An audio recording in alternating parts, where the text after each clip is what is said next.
Bringing back the hockey theme because I'm going to walk over and talk hockey with Frankie Corrado, but also I'm wearing sort of the vintage Hockey Night in Canada colored suit that Frankie often wears today. I was hoping Frankie would wear his and we'd match.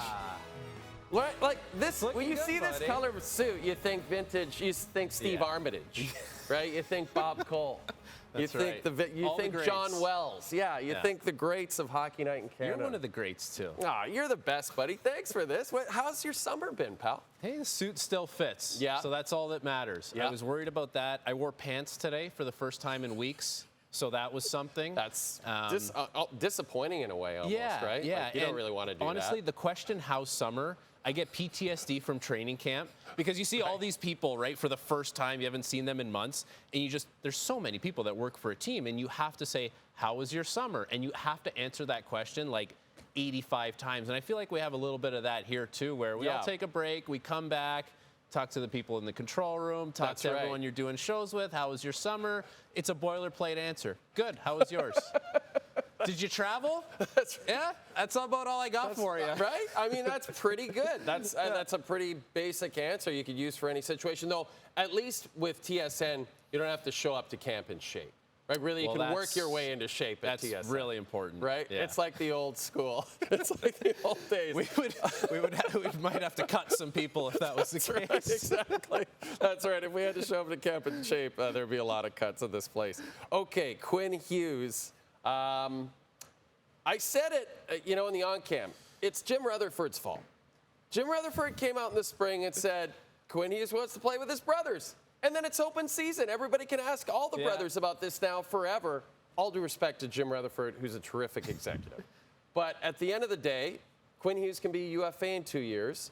So all this chatter, all this talk, it's got to worry you if you're a Canucks fan. It has to, for sure. And by the way, I'll never fault a GM or a player for being honest and candid because we want that. 100%. That's something that hockey lacks. So if Jim Rutherford's going to say something and then Jack Hughes is going to build or pile on top of it, no problem. Go for it. We're here for it. I guess the thing about the Canucks that would worry you is they're not sitting on pocket aces right now. They're sitting in a situation where a lot of things have to go right for them, and there's still no guarantee that he's going to re-up at the conclusion of his contract. And the things that I think need to go right for this team is Elias Pettersson has to show that he can play like the Elias Pettersson we know he can be. Doesn't have to be a 100-point player, but has to be a true number one center. Thatcher Demko has to be in the net and be healthy. Yep. And Adam Foote, has to get this team playing sharp, detailed hockey and get them into the playoffs. Now, even if those three things go well, like I said, there's still no guarantee that he's going to stick around.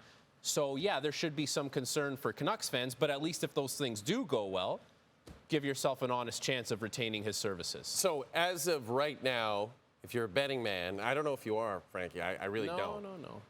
But if you were, would you bet on Quinn Hughes signing on July 1st next year when he can officially sign an extension with the Canucks? Not on July 1st. I don't think that's something that would be done that quickly.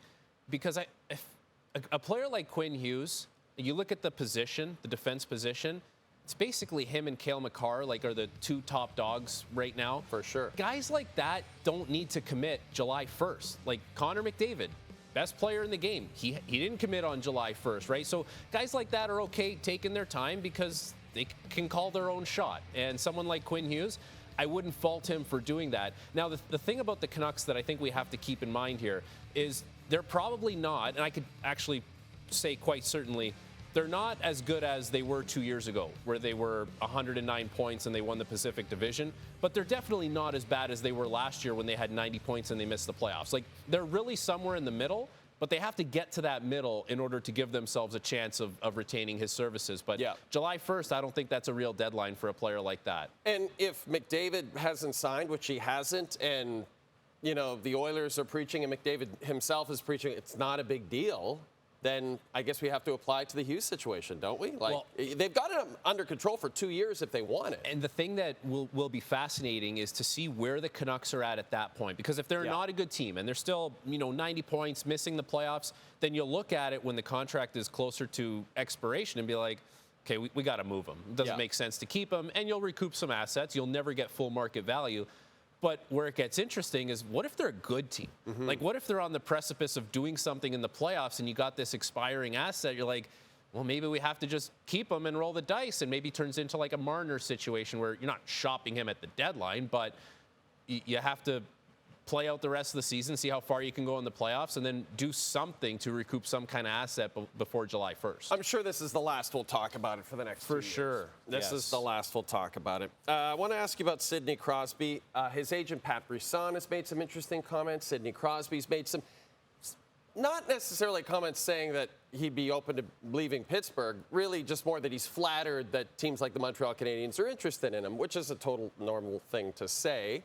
But it's not, I'll never leave Pittsburgh. Right. It's not that staunch, like, don't even talk to me about anything. I'm not flattered. He's actually opened the door a little bit? I think for him to come out and just leave it a crack open, for sure. I think based on a few things, right? Like, the Pittsburgh Penguins are probably not bad enough to really tank and put their best foot forward to draft a guy like Gavin McKenna this year. But are they good enough to make the playoffs? No. Probably not, especially in a year where, you know, we're going to see Montreal try and make the playoffs again, Columbus on the precipice, Detroit, the Rangers trying to, you know, work their way back into the mix and should have a chance to do so.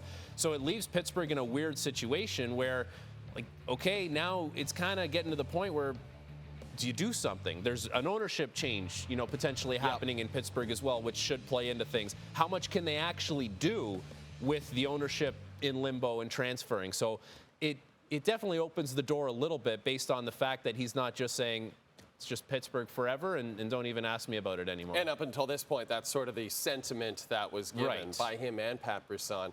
The other thing that I find interesting is we're just focusing on Montreal. And all due respect to Montreal, obviously that's the team he cheered for as a kid. It would be incredibly cool if he ended up back there.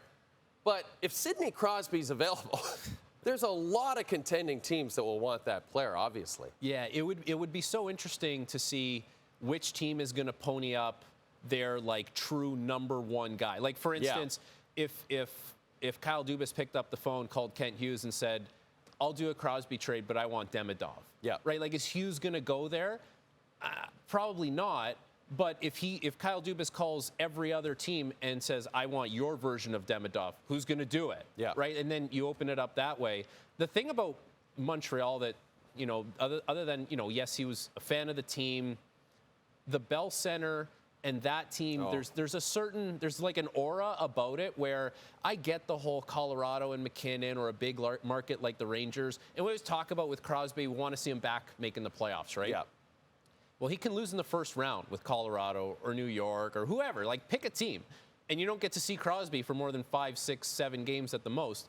But there's only going to be one, if it were to ever happen, moment where he steps onto the ice as a member of the Montreal Canadiens at the Bell Center, and they're a team that's positioned to make the playoffs, and he's not retiring anytime soon. Yeah. Like, he could be a 42-year-old guy winning a Stanley Cup, like Tom Brady won a Super Bowl with Tampa Bay. Like, you know what I mean? So sure, absolutely. We'll see how it plays out, but I think the aura of the Canadiens and that's one of one where, you know, getting playoff hockey with a good team, you could do that in a lot of different places. You're right, and there's no guarantees anymore. That's a great point that you make.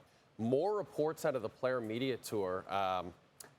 Kirill the Thrill Kaprizov, such a fascinating player. Not just a great player, but he's very staunch in what he believes he's worth, right? And he obviously believes he should be the highest paid player in the game. He just turned down, according to reports, an 8-year, $128 million deal that would have made him the highest paid player in the game at $16 million on the AAV. First of all, I got so much to ask you about this, but right off the top, do you think he made the right choice turning that down? I guess so. Like, he's got to think that there's more money out there for him. And maybe he's not looking at $16 million. He might be pushing the envelope for a percentage of the cap, right? You know, in a couple of years, we're looking at a $104 million cap. Yep. That's a $20 million player if he wants to chew up the full 20% of the salary cap ceiling that he can. And let's be honest. The Minnesota Wild need Kirill Kaprizov more than Kaprizov needs the Minnesota Wild. 1,000%. There are going to be plenty of teams that would, A, move the money to make it happen, or honestly already have the money to make it happen. And if being a member of the Minnesota Wild isn't top priority for him, and leaving money on the table for that team to win isn't top of priority for him, then I can't say that he made the mistake. Like, yeah, he holds all the cards, and he's in the driver's seat, and I guess he's my take is he's probably driving this to be, I'll be the first guy to get that 20% or close to it. And he's not looking at $16 million. And he always has seemed to be that kind of guy. He's playing for himself. As a former player, aren't you loving that? Like, aren't other players in the league saying to themselves, I know it's cute to be like, yeah, take less so we can win. There's no, as we just talked about that, there's no guarantee anyone's going to win. So take more. In the flat cap world, I would say guys would be a little less thrilled about that, because there just wasn't that much of the pie remaining for everyone else, right? So, hey, it's great that you pushed up and you got your 10, 11, 12 million as time went on. But what does that mean for your third liners that they can't get that money anymore? Now that the cap is going up, though, and there's so much more money at play, guys will look at that and say, okay, time to push the envelope a little bit. Like, let's get those numbers up, because the teams have money. The league's in a very healthy place. Yep. Players are paying 0% in escrow right now. Like, everyone's flush with cash. Go out and, this is, I get players' point of view, PA. Yep. Go out and push the envelope and see if you can push because the percentage someone has of the cap. to do it, right? I understand your point about the third liners, but someone's got to move the number up, right? There's your guy that's willing to do it. And that's the guy who's going to do it. And you know what? I would say that Kaprizov is going to be more willing to do it, and probably should be more willing to do it, than Connor McDavid. I know we weren't going to talk McDavid tonight, but think about it. Like, it's McDavid, a great point. All of McDavid's narrative has been about winning in Edmonton. We need to show that we can win here. Okay, part of that is going to be, you're going to have to leave a little bit extra for the GM to go out and spend some money in some certain areas, whereas Kaprizov has never said that, and he's pushing the envelope for a percentage of the cap. I think the other side of this that I wanted to ask you about is the fact that I give a lot of credit to the owner of the Wild, Craig Leopold, and the GM, Bill Guerin, to put their cards on the table and say, we want this guy. We want you here. We will make you the highest paid player in the game. And maybe they even knew that he would turn this deal down. But just the fact that they showed their cards, I think that if you're a fan of the team, you have to be pretty happy about that. Well, let's put it this way. If they wanted to nickel and dime Kirill Kaprizov, I think he's probably not even answering the phone at that point. Like, you have to start at saying, we're willing to do this for you. And maybe it doesn't jump up to $20 million, which you can do in a couple of years when the cap's $104 million. But it shows that, like, hey, we're willing to do something very significant for you, and that's the starting point. Man, this has been a great chat. We could just chat forever. You brought your father-in-law in here tonight? Yeah, John's here. John's here hanging out. We could just hang out and just continue chat hockey, man. Chat about the Minnesota Wild. Can do it all year. Let's do it, pal. But make sure you wear pants.